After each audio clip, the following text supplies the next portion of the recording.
Hi, Michael Bettine here, and this week we're going to have a special Cuppa Time book club edition. I often get asked, what books have I read throughout my career? What books have influenced how I work and what I do? And people, what books should I read? So I picked out about 10 or so of my favorite books that I think will be helpful to you out there. Now, I'm a voracious reader. That's one thing my parents instilled in me, is just reading. I read all the time. I'm usually reading multiple books of different subjects at the same time. And I know a lot of books that have influenced me in how I work might not be the same sort of influence to you, because you have a whole different upbringing and different background. But I really want to touch on books that I think are important about specific aspects of what we do and give us a real sort of a broad spectrum of ideas and subjects. So I've got my tea and we're all set. Now, whenever I present a workshop, this is the book I talk about. This is the book I bring with me to show people. This is the most important book out there that you can get. At least that's how I feel about it. This is Himalayan Sound Revelations by Frank Perry. This is the second edition. I have both editions because when the second one came out with more material, I had to get it. And you can see I have a lot of different notes here stuck in the pages. The other one has even more notes, but this is a great book. This is almost 500 pages. It's a good reference for sound and instruments. And I think Frank is one of the foremost people anywhere on singing bowls and sound and things like that. He's a really special type guy. He has a lot of great YouTube videos, so I urge you to look him up on YouTube. But this is a real eye-opening book. Frank clearly talks about a lot of different subjects and different instruments besides singing bowls. He cuts through a lot of the false notions, all the BS that surrounds the instruments. And he really gives a good overview of singing bowls, where they come from, what they are, how they work, and how to use them. So this is an invaluable book, Himalayan Sound Revelations. Now, I will put links for all these books if I can find them. I'll put links down in the description so you can check them out yourself and maybe order them. But this is a fabulous book. Even if you're more of a gong person than a bowl person, I really suggest you get this book because there is so much information that just crosses over. So much great information about sound in general and working with sound. And Frank has been doing this longer than probably any of us, since the late 60s into the early 70s. And he's a groundbreaking person in our work. And he has been such an influence on me and what I do. And we've had sort of parallel careers, coming out of rock and jazz, going into improvisational music, and from there moving into just pure sound with all these wonderful metallic instruments that I'm surrounded with. So, Himalayan Sound Revelations. Everybody should have this book. If you don't buy anything else, buy this book. I can never recommend it enough. It is just a fabulous book. All right. A second book that's really nice. Sound Healing with Gongs, a gong book for beginners by Sheila Whittaker. So we can get that in there so it's not shining on you. This is another great book. It is a great beginner's book to help you get started with gongs and using them in your sessions. A lot of really good information. And I really like the way she's laid it out. And Sheila is an amazing person with amazing facilities. I finally got to meet her at the first Gongs Summit in 2019.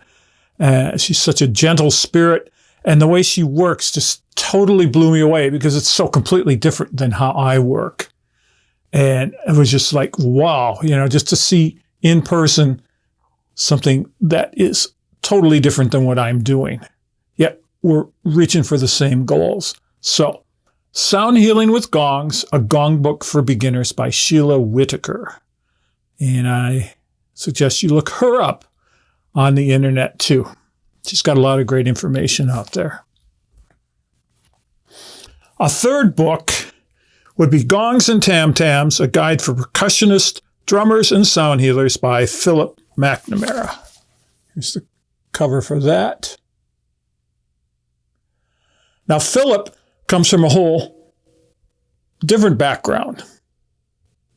Philip was more of a classical percussionist playing in orchestras and that. So he comes from a very technical background.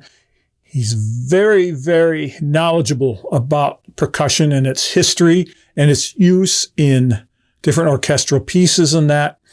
So this is a great book. He goes through a lot of different kind of gongs from different companies, a lot of nice pictures. There's charts, and he really delves into, gongs. It really is a guide on gongs and tam-tams. I should, go back to Sheila, talking about her background too. Now, Sheila is a classically trained violinist and had a great career playing violin for a lot of different people and projects. And then she discovered the gong and has pretty much moved over to that. So both of these people come from an extremely solid, well-trained musical background. So the knowledge in here is great. It really is. So let's move out of this sort of gong and singing bowl realm, get more into, I guess you would call it the esoteric realm. This is a great book. This is the Quadrivium, the 4 classical liberal arts of number, geometry, music, and cosmology. This is really a great book filled with a lot of great knowledge about those subjects. And it delves deeply into music, all kinds of things like instruments and harmony and intervals, understanding scales. Let's see what else is in the music section. Just chord progressions, modes, tonalities, a lot of stuff there. But then it also has in like the geometry pattern, it talks about Chladni patterns and cymatics, which you're probably all familiar from Facebook, where people put up pictures and that. It talks about tuning and harmonics and things like that, octaves, unisons, a lot of amazing things. This is a wealth of knowledge, and you might think, oh, well, number, geometry, cosmology, what does that have to do with what we're doing? It has a lot to do with what we're doing. It really does. And once you start delving into this book, you see how so many things are interrelated. So the Quadrivium, the 4 classical liberal arts, number, geometry, music, and cosmology. Now, next is a book that's had such a tremendous impact on me, and not just in my gongs and music, but just on me in general. I first came across this book, I believe, in the early 90s. Let's see what edition this is. It's an older edition. It says, this is a 1980 printing on here. So probably the late 80s, maybe early 90s, somewhere in there. This is a classic Buddhist text. This is Zen Mind, Beginner's Mind by the highly respected Japanese Buddhist teacher Shunryu Suzuki. Now, you don't have to be Buddhist, believe in Buddhism or any of that to get stuff out of this. This is a series of lectures that he gave that were transcribed and put into the book. And probably the most famous quote from the book is this, and this is what I try to live by, from the chapter Beginner's Mind. In the beginner's mind, there are many possibilities, but in the experts, there are few.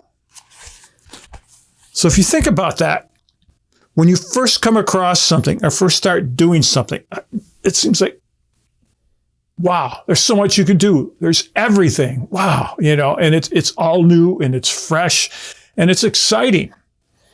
Now, a few years down the road, you get to a point where you might kind of be in a routine. You have a lot of knowledge about what you're doing and you think, yeah, I got it down. What more is there? I've learned so much. But the key here is, as Suzuki says, is to keep that beginner's mind. So even now, I've been playing with gongs for over 45 years, and I still try to approach them as a beginner. It's like, what sounds am I going to hear today? What are you going to show me today that's new and different? And as much as some of these gongs I've been playing for ages, 20, 30 years or so, they show me new sounds. They show me new rhythms and beats. They give me new ideas. So really, it's such an important book, and I cannot recommend it highly enough. Zen Mind, Beginner's Mind by Shunryu Suzuki. And you can apply so much of this to your life. And like I said, you don't have to be Buddhist or believe in Buddhism or anything to get a lot of good, solid information out of this book. Now, I try to read it every now and then just because it's deep. And every time I read it, I glean something more from it. So that's a great book. Another book I came across, I just kind of came out of left field. Somebody had recommended it to me. This is The Mission of Art by Alex Grey. And if you're a fan of the band Tool, you're certainly aware of Alex Grey's artwork because they use a lot of his really amazing, transparent human being type artwork. And drummer Danny Carey's new drum set is painted by Alex Grey with all kinds of fantastic stuff. So this is an interesting one. This is kind of his journey, becoming an artist and looking at the spiritual aspect and power of art. And although he's a visual artist, as I said, he works with Tool and other bands and musicians. So, I mean, he's very involved in the musical aspect of art too. But while this book basically focuses on visual art and painting, so much of this can be applied to sound art, making sounds. And to me, they're really the same thing. I mean, if I'm holding a mallet, I could be holding a paintbrush or chalk or a crayon or a pencil. It's the same thing. It's just expressing the ideas up here in a different medium. So, The Mission of Art by Alex Grey. And this has had a big impact on me. Just an excellent book. Now, to kind of continue with our philosophical aspect, I found this book fascinating. I don't know if others will, but this is No Such Thing as Silence, John Cage's 4 minutes, 33 seconds. And this is by Kyle Gann. Kind of a hard one. There we go. Now, if you're not familiar with John Cage, he was probably the 20th century's leading composer, philosopher, musician, sometimes mischief maker. He was a very interesting character who was well-rounded in so many fields. He did art. He was a mycologist, which is an expert in mushrooms. He was into macrobiotic cooking. He was into philosophy. He was just an amazing person who went in so many different directions with everything he did. Now, the composition 433, it's probably one of the most misunderstood and hated compositions ever. What it is 4 minutes and 33 seconds of silence. Now, this was premiered, way back, what was it, in the 40s or 30s? And he wrote it originally for piano, but then redid the score for any instrument. And it's actually in 3 movements. So the pianist, it was premiered at this art college summer residency that he and his friends were teaching at. So the pianist comes out, sits down at the piano, has a stopwatch, opens the sheet music, clicks the stopwatch, sits there silently for X amount of seconds, click, changes to the next movement, sits there for the specified silence, the minutes, click, third movement, does it again, click, takes the music, stands up, and leaves. And that is the performance.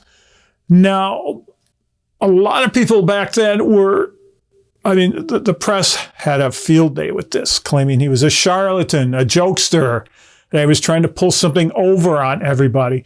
And they completely misunderstood the lesson that Cage was trying to teach us. So let me just, before I get into that, I have a passage here from Cage, if I can find it, where he talks about it. But it's a fascinating, how somebody like that could think along those lines. And this is very, very new. So here we are. Cage is saying, when I wrote 4 minutes, 33 seconds, I was in the process of writing the music of changes. That was done in an elaborate way. There are many tables for pitches, for durations, for amplitudes.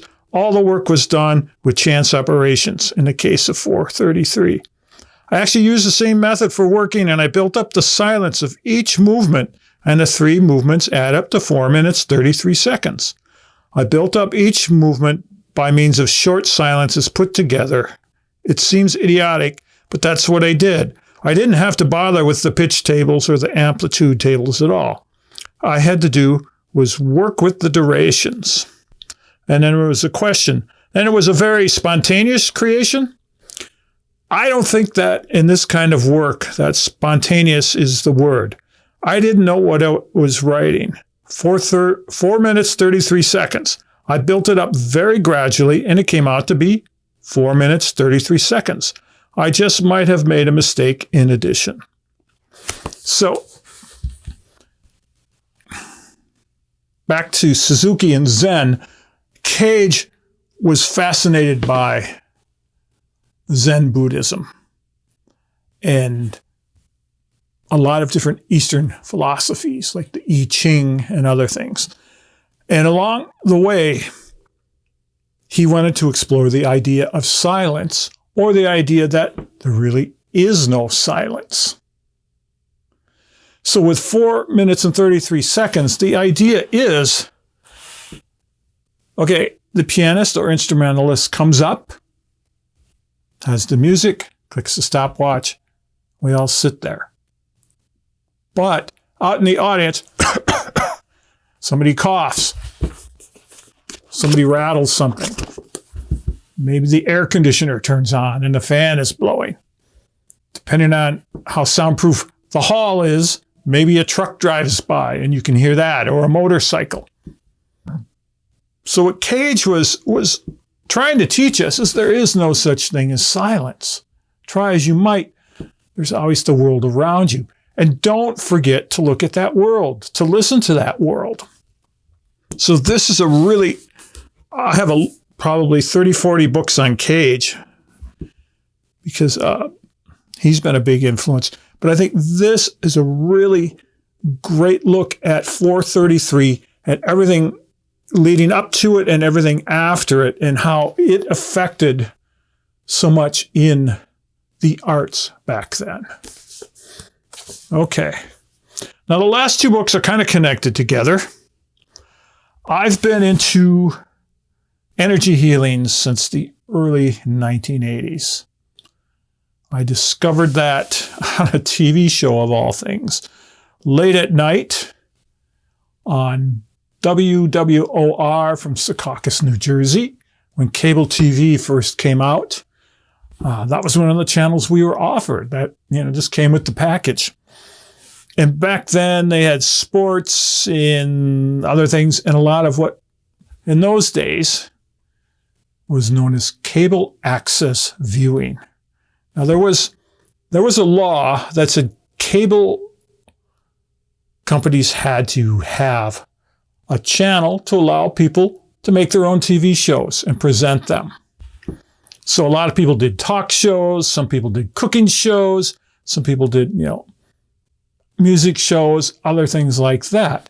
I was involved in a few shows back then too on our local cable station. So anyway, it was every week at midnight. It was Tuesday or Thursday, one of those. There was a show that came on called Psychic Phenomena. And I used to watch it. Unfortunately, I haven't been able to find anything on it out there. There's nothing on YouTube. I really can't find anything on the internet. So maybe it was called something different, but I seem to recall it was Psychic Phenomena. I can't remember who the host was, but they talked about a lot of these sort of subjects, clairvoyance, telepathy, things. And they had a show on energy healing. Totally intrigued me. So I started playing around with it. First on myself, then on my friends, and it was extremely fascinating. So to move into the future, when I really got more into the gongs and using them for things, I realized that the energy, I could flow the energy through the gongs as an extension of myself and things like that. So these are two really excellent books. The first one, The Healing Energy of Your Hands by Michael Bradford. Really a great book. Pretty easy to understand. Gives you a good overview of, using energy, different techniques, how to use it on yourself or, other people. This is a really nice book. The other one is Quantum Touch, The Power to Heal by Richard Gordon. And he put out a whole program you could get certified in, very similar to this sort of thing, using energy through your hands mainly to affect others in a healing way, to use it on yourself to heal things. Very, very fascinating. These two books are great if you really want to learn about energy and energy movement. These would be akin to probably American Reiki, I guess you could say, working with the same sort of energy. But I really liked these two books, and they helped me explore energy healing to a much deeper level. And, from there, I took it and tried to expand it in my own way, as, we all do. We take things and we give it our own spin. So thinking about the gongs, the bowls, the bells, the instruments, and, how can I get some sort of an energy flow through these fantastic instruments and these sounds and vibrations they produce. So there we go. Some basic books that have influenced me in what I do. And like I said, I'll put some links down below for, if I can find all of them, I will put them on there, Amazon or other sources. Otherwise, you could probably find stuff like that on eBay and other secondhand book sites. If you have any questions, put them in the comments. If you're liking this whole Cuppa Time series, hit subscribe down below and you'll be notified of new episodes if you click the little bell. So thanks a lot. We'll see you again, and drink lots of tea and take care of yourself. Bye.